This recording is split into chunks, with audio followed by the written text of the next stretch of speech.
नमस्कार, स्वागत है आपका एमपी तक पर। मैं हूं रवीश पाल सिंह और हमारी इस खास पेशकश एमपी फाइल्स पर आज हम बात करने वाले हैं मध्य प्रदेश सरकार के मंत्री विजय शाह के बारे में।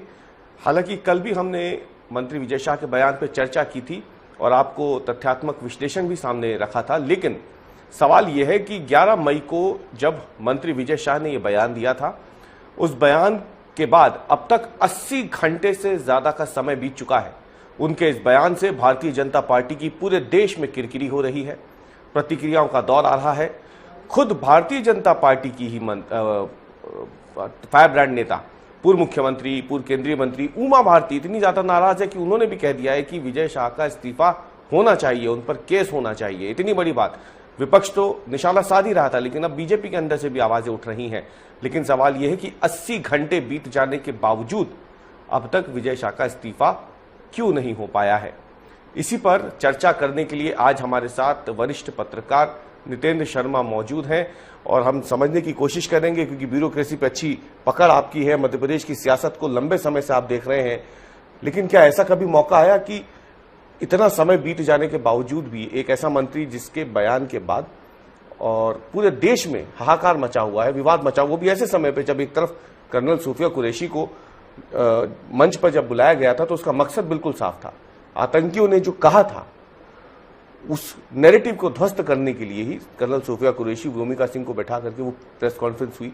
लेकिन मंत्री ऐसा बयान दे गए कि पूरे देश में विवाद हो गया और अब तक उनका इस्तीफा नहीं हुआ है। तो क्या मजबूरी लग रही है आपको भारतीय जनता पार्टी की कि वो उनसे या फिर सरकार की कोई इस्तीफा नहीं ले पा रही है?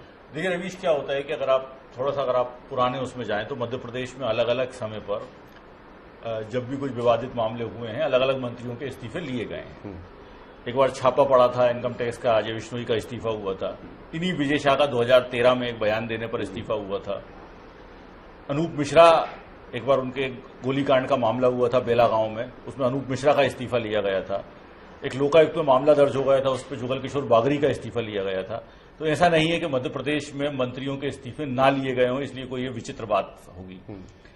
मूल कारण ये लगता है कि शायद जो एक टाइम पर मध्य प्रदेश में भारतीय जनता पार्टी संगठन और सरकार अपने फैसले खुद करते थे, दिल्ली को बता देते थे, दिल्ली से पूछ लेते थे कि ये मामला है, हमारे यहां का ये इशू है, ये बहुत तूल पकड़ रहा है, इस इशू पर हमारी ये मंशा है कि ये निर्णय करना चाहिए।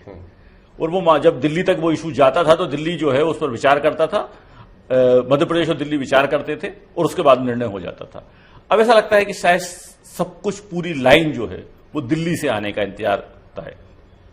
विजय शाह का जैसा मामला है तो यहां के हो सकता है संगठन, सरकार, सबको लग रहा हो कि भाई वो मामला तो पूरा नेशनल क्या इंटरनेशनल मीडिया में छाया हुआ है, तो दिल्ली वालों को सब पता है, तो यदि वो कहेंगे तो हम विजय शाह का इस्तीफा ले लेंगे। जब तक वो नहीं कह रहे तब तक जैसा चल रहा है, माफी भी मांग ली। लेकिन कुल मिला के अगर पूरे घटनाक्रम को देखा जाए तो विजय शाह का इस्तीफा ना होना मध्य प्रदेश में भारतीय जनता पार्टी संगठन को और सरकार को, दोनों की छवि को नुकसान पहुंचा रहा है। तो पिछली बार जैसे आपने कहा कि 2013 में जब इन्होंने बयान दिया था तत्कालीन मुख्यमंत्री की पत्नी के खिलाफ, उस समय कितना इंतजार हुआ था फिर इस्तीफे में? देखिए, तत्काल हो गया था? उसकी टाइमिंग भी ऐसी थी कि उन्होंने जो है वो झाबुआ में जो है एक भाषण दिया, दूसरे दिन वो वीडियो जो है वो वायरल हुआ जी। और जिस दिन वो वीडियो वायरल हुआ उस दिन रात को 2:30 बजे विजय शाह को बुलाकर, नरेंद्र सिंह तोमर उस समय जो है वो प्रदेश अध्यक्ष हुआ करते थे, प्रोफेसर कॉलोनी वाले घर उन्होंने रात को 2:30 बजे विजय शाह को बुलाया। वो वहां से आए तो मतलब उनको 2:30 बज गया था, लेकिन 2:30 बजे तक नरेंद्र सिंह जी जगते रहे थे। वो घटना पूरी याद है हम लोगों को। आई वो विजय शाह को रात को 2:30 बजे मुख्यमंत्री निवास लेके गए थे और वहां पर रात को 3 बजे उनसे इस्तीफा लिखवा लिया गया था। तो यह भी माना जा सकता है कि रात को 2:30 बजे या 3 बजे इस्तीफा अगर लिखवाया गया था तो किसी दिल्ली के नेता को नहीं जगाया गया होगा, तो यह निर्णय यही किया गया होगा कि आपको इस्तीफा देना है। और जब भी इस तरह की घटना होती है तो शायद जितना टाइम डिले किया जाता है उससे साफ आता है कि आप उसको बचा रहे हो या जो भी कारण है। तो इसमें एक बड़ा कारण जो सामने समझ में आ रहा है, तो एक कारण यह हो सकता है कि विजय शाह को जो है वो आदिवासी होने के कारण बचाया जा रहा हो, कि वो ट्राइबल लीडर हैं, 8 बार से लगातार चुनाव जीतते आ रहे हैं, गोंड समुदाय के हैं, मध्य प्रदेश में उसका एक बड़ा वोट बैंक है। लेकिन क्या हर चीज वोट बैंक से तय होगी? और दूसरा, एक सर्वे अगर ट्राइबल में भी करा लिया जाए कि वो विजय शाह के इस बयान से कितने सहमत हैं, तो मुझे नहीं लगता कि ट्राइबल भी विजय शाह के इस बयान से सहमत होंगे। और भारतीय जनता पार्टी की ताकत जो है वो अब इतनी हो गई, जब एक तरफ जब भारतीय जनता पार्टी सरकार बनाती है तो क्या कहा जाता है कि सरकार जो है वो हमारे संगठन की वजह से और प्रधानमंत्री नरेंद्र मोदी के कारण सरकार बनी है। जब भारतीय जनता पार्टी सरकार प्रधानमंत्री नरेंद्र मोदी के कारण और अपने संगठन के कारण बनाती है, तो क्या एक नेता इतना महत्वपूर्ण है जिसका अगर इस्तीफा ले लिया जाएगा तो भारतीय जनता पार्टी की सरकार चली जाएगी? क्या भारतीय जनता पार्टी को ट्राइबल वोट बैंक मिलना बंद, ट्राइबल वोट नहीं मिलेगा क्या उसके बाद? वोट बैंक, देखिए पूरी कहानी अगर देखी जाए, जिस पेच कहां फंस रहा है, मैं आपको जो मुझे आप देखिए पेच ये फंस रहा है कुल मिला के, कि जो मैं आपको बता रहा हूं कि दो कारण से। एक, दिल्ली ने अभी तक ये स्पष्ट रूप से नहीं कहा कि इस मंत्री का इस्तीफा लो। ये अगर कहा जाएगा तो 5 मिनट लगेंगे, 5 मिनट के अंदर ना प्रदेश संगठन ना सरकार कोई कुछ नहीं कर पाएगा, 5 मिनट में इस्तीफा लेना पड़ेगा। दिल्ली इतना ताकतवर है। जी बिल्कुल। दूसरा, जब इनसे इनकी ओपिनियन मांगी गई तो इन्होंने बहुत सारे समीकरण बता दिए होंगे कि साहब ट्राइबल लीडर है, अभी मंत्रिमंडल से किसी का इस्तीफा लेंगे तो कांग्रेस को उसका क्रेडिट मिल जाएगा, मीडिया को ऐसा लगने लगेगा कि देखिए हम अगर किसी मुद्दे को उठाते हैं तो हम मंत्री हट जाता है। तो ऐसे बहुत सारे समीकरण दिल्ली को बताए गए, तो जिसके कारण ये इस्तीफा रुका हुआ है। लेकिन जिस मामले में हाई कोर्ट जो है वो सो मोटो अगर कोई एफआईआर दर्ज करा रहा है, उस एफआईआर में यदि कोई टेक्निकल खामी पकड़ रहा है और कह रहा है पुलिस से कि आपने एफआईआर ठीक ढंग से दर्ज नहीं करी, सुप्रीम कोर्ट में जब विजय शाह चाहते हैं तो अभी सुप्रीम कोर्ट ने भी उसमें आज सुनवाई करने से मना कर दिया।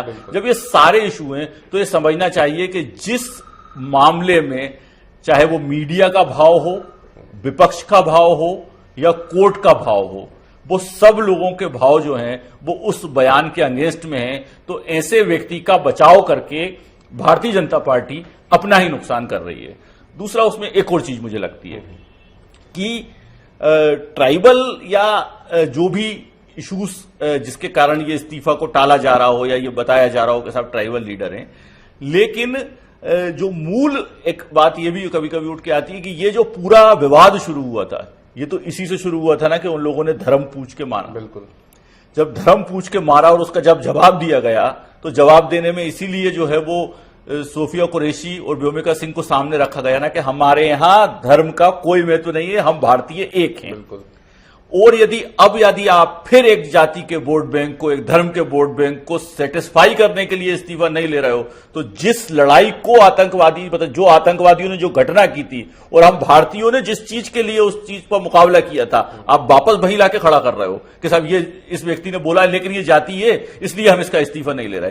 तो जिस चीज के पीछे आप ही के प्रधानमंत्री ने पूरी लड़ाई लड़ी, प्रधानमंत्री नरेंद्र मोदी ने जिस चीज को साफ कहा, जिस चीज के पीछे आज भारतीय पूरे एक हैं कि हमारे यहां हम जाति या धर्म के आधार पर हमें नहीं बांटा जा सकता, आप फिर एक जाति के आधार पर अगर किसी मंत्री का इस्तीफा नहीं ले रहे तो स्वाभाविक रूप से ये भारतीय जनता पार्टी को सोचना चाहिए। तो जो मुख्यमंत्री आवास में बैठक हुई जिसमें प्रदेश अध्यक्ष थे, संगठन महामंत्री थे, बात आज ये भी जा रहा है कि वहां पर विजय शाह से बात भी हुई है फोन पर और उन्होंने जैसे आपने बताया कि कई समीकरण जो है उन्हें बताए भी होंगे। लेकिन आपको नहीं लगता कि दिल्ली इसमें इतनी देर फिर क्यों कर रही है? क्योंकि ऐसा तो है नहीं कि जो बयान पूरी दुनिया में इस वक्त किरकिरी करा रहा है भारतीय जनता पार्टी की, दिल्ली में बैठे हुए लोगों को ऐसा कैसे संभव है कि उन्हें इस बयान की अब तक जानकारी नहीं मिल पाई होगी? और फिर उनको क्या मजबूरी लग रही है? हम यहां तो समझ पा रहे हैं कि भारतीय जनता पार्टी की मध्य प्रदेश में ये मजबूरी है क्योंकि यहाँ पे एक आदिवासी गोंड का जो करीब 21% का जो वोट है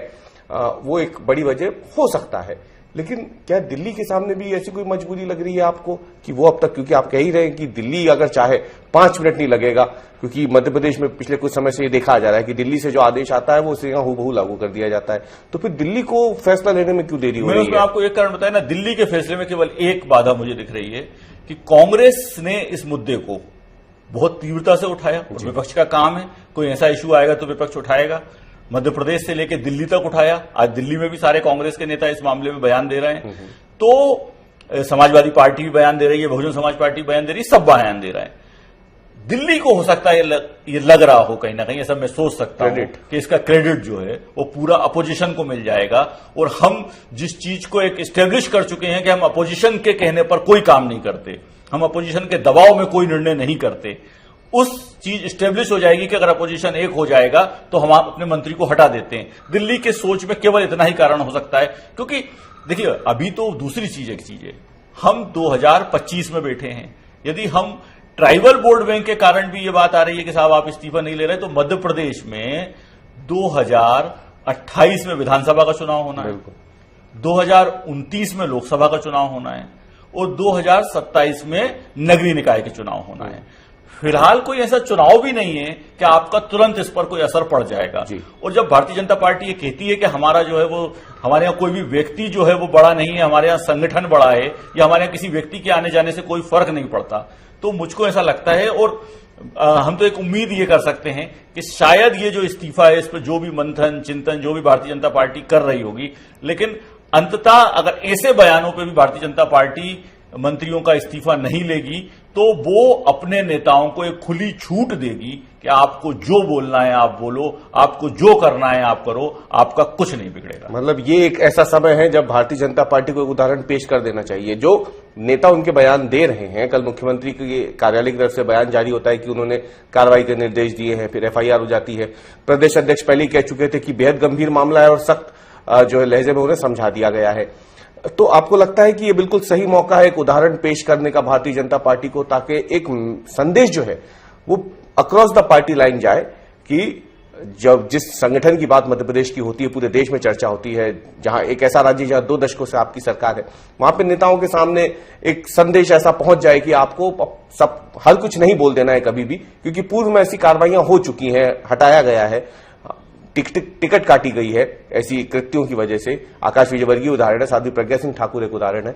तो आपको लगता है ये एक मौका है बीजेपी को कि या तो वो इस मौके को भुना ले, संदेश दे दे, या फिर यहां पे वो आगे के लिए उसकी भारी पड़ जाए, उसका ये देरी जो है उस पर? देखिए, भारतीय जनता पार्टी के सारे नेता ये बार बार बोलते हैं, आपने भी कई बार सुना होगा कि हमारी पार्टी हमारी मां है। तो मां का काम हमेशा अपने बच्चों की गलतियों पर पर्दा डालना नहीं है, कभी कभी सजा भी देना है। और ये एक ऐसा समय है जब पूरे देश की जनभावनाओं को समझना पड़ेगा। देखिए, भारतीय जनता पार्टी के बारे में माना जाता है कि वो पब्लिक पल्स सबसे अच्छी समझती है, और शायद इसीलिए हम ये भी मान सकते हैं कि चुनाव में सफल होती है। इस जगह Bharatiya Janata party public pulse फिलहाल मैं कहूंगा कि नहीं समझ पा रही है, और जितनी इसीलिए देरी कर रही है। इस्तीफे के ना लेने का कोई जातिगत कारण हो सकता है, इस्तीफा ना लेने का किसी को क्रेडिट नहीं देना कारण हो सकता है, लेकिन कारण आप कुछ भी बना लो, जो जनभावना है वो साफ दिखाई दे रही है। क्योंकि आजकल हम जनभावना को सोशल मीडिया के जरिए बहुत तरीके से, तीव्र तरीके से देख सकते हैं कि अलग अलग लोगों की भी क्या ओपिनियन आ रही है। तो वो साफ ओपिनियन आ रही है कि विजय शाह ने जो बयान दिया है उसकी विजय शाह को सजा मिलना चाहिए। वो माफी लायक बयान नहीं है, वो सजा लायक है। तो ये सजा तो भारतीय जनता पार्टी दे सकती है, और अगर भाजपा सजा नहीं देगी तो हो सकता है आने वाले चुनाव में जनता विजय शाह को सजा देगी। बहुत बहुत धन्यवाद आपका एमपी फाइल्स में आने के लिए। तो ये थे वरिष्ठ पत्रकार जितेंद्र शर्मा, और बिल्कुल सटीक बात कही इन्होंने। सजा तो विजय शाह को मिलनी चाहिए। अगर भारतीय जनता पार्टी समय रहते सजा दे देती है तो बेहतर है, नहीं होता तो शायद सजा अगले चुनाव में जनता देगी। यह भी हो सकता है कि शायद सरकार अभी कोई कार्रवाई न करते हुए चुनाव के समय भारतीय जनता पार्टी कोई कड़ा कदम उस समय उठाए विजय शाह को लेके, लेकिन तब तक बहुत देर हो चुकी होगी। और यही वो समय है जब भारतीय जनता पार्टी को यह बताना होगा कि उनके नेता जो बयान देते हैं संगठन की मजबूती का, मध्य प्रदेश में प्रधानमंत्री नरेंद्र मोदी के चेहरे पर चुनाव दर चुनाव जीतने की बातें जो लगातार होती है, क्या वो भारतीय जनता पार्टी एक मंत्री के जो प्रभाव है उनका अपने क्षेत्र में, उससे इतनी ज्यादा परेशान है, विचलित है, या फिर सहमी हुई है कि इस बयान के, विवादित बयान के 80 घंटे बीत जाने के बावजूद उनका इस्तीफा नहीं मांगा गया है? ऐसे कई सारे सवाल हैं जो इस वक्त भारतीय जनता पार्टी से पूछे जा रहे हैं। इंतजार है कि भारतीय जनता पार्टी का अगला कदम क्या होता है। क्या यहां वो विजय शाह का इस्तीफा लेकर एक संदेश ऐसे तमाम नेताओं को देने की कोशिश करती है जो उल जलूल बयान देते रहते हैं, या फिर Bharatiya Janata party vote bank को आधार मानकर, जाति को आधार मानकर यहां पर इस विवादित बयान के लिए विजय शाह को माफ कर देती है? इन दोनों खबरों पे अब सबकी नजरें टिकी हुई है। फिलहाल एमपी फाइल्स में आज के लिए इतना ही। कल हम फिर हाजिर होंगे नए मुद्दे और नए विश्लेषण के साथ। तब तक के लिए धन्यवाद।